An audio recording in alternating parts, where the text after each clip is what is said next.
지난주 그랑프리 대회 1차가 마무리되었다. 스케이트 아메리카 여자 싱글 부분에 출전했던 유영과 위서영은 각각 11, 12위를 기록했고 해나 예화는 9위를 기록했다. 결과 여부를 떠나 첫 대회를 잘 마무리했던 선수들에게 수고했다고 말해주고 싶다. 그랑프리 2차 대회에는 우리나라 여자 싱글에서 김채연 선수가 출전한다. 그 외 베이징 올림픽 메달리스트 사카모토 카오리도 출전을 하는데 그가 가장 강력한 금메달 후보다. 과연 김채연과 사카모토 카오리와 함께 포디움 경쟁을 할 선수는 누구일까?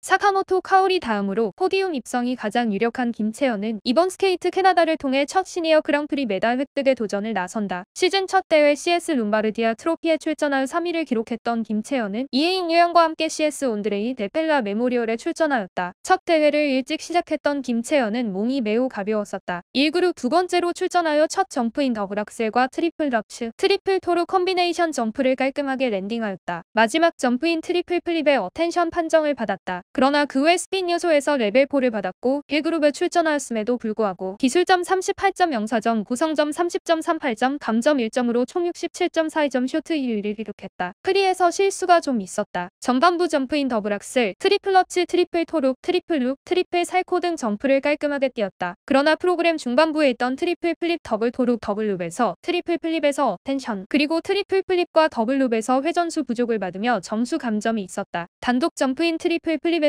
어텐션 판정을 받았으나 그 외 다른 요소에서 준수한 수행을 보이며 기술점 70.89점, 구성점 63.95점으로 프리백 34.84점, 총점 202.26점으로 커리어 사상 첫 국제대회 금메달을 획득했다.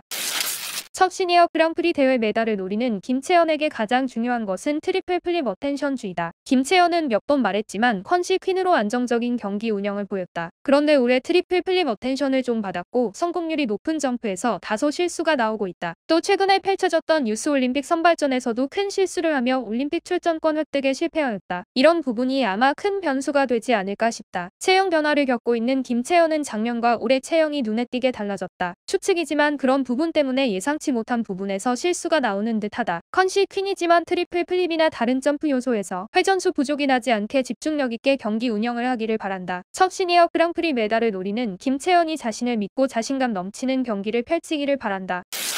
베이징 올림픽 동메달리스트인 사카모토 카오리는 CS 어텀 클래식 인터내셔널로 시즌을 시작했다. 지난 시즌 주춤하는 모습을 보였던 카오리는 챌린지 대회에서 굉장히 좋은 모습을 보였다. 프리 프로그램에서 마지막 트리플 룹 점프를 제외한 모든 점프를 랜딩하며 거클린하였고 쇼트 75.62점, 프리 127.58점으로 쇼트 프리 모두 1위를 차지하며 총점 203.20점으로 가뿐하게 1위를 차지했다.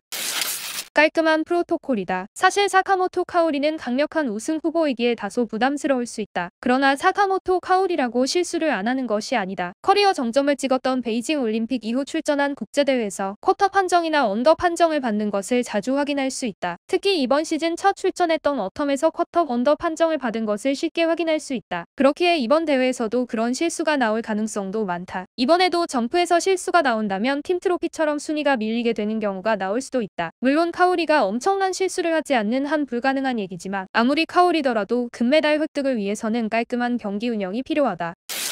지난 시즌 스케이트 캐나다 우승자인 와타나베 린카도 강력한 포디움 후보들 중 하나이다. 이번 시즌 핀란디아 트로피에 출전했던 그는 트리플 룩 트리플 토룹에서 언더로테이션 판정을 받으며 쇼트 62.73점으로 3위를 기록했다. 프리에서는 점프에서 회전수 부족 문제가 많이 드러났고 기술점 59.36점, 구성점 59.27점, 감점 1점, 총점 117.63점으로 4위를 기록했다. 쇼트 프로그램 선전으로 총점 180.36점을 기록한 그는 최종 2위를 기록하며 은메달을 획득했다.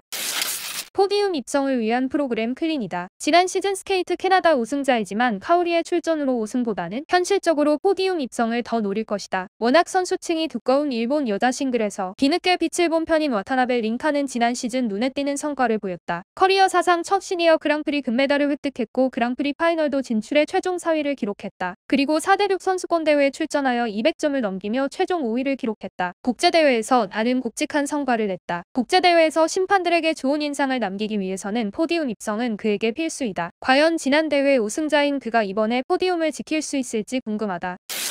이번 대회는 다소 엔트리가 널널하여 메달권 선수에 대한 예상이 쉬운 편이지만 그럼에도 변수는 언제나 존재한다. 김채연이 이번 기회를 절대 놓치지 말고 첫 시니어 그랑프리 메달을 획득하기를 바란다. 스케이트 캐나다에 출전하는 여자 선수들을 살펴본 당신의 생각은 어떠한가요?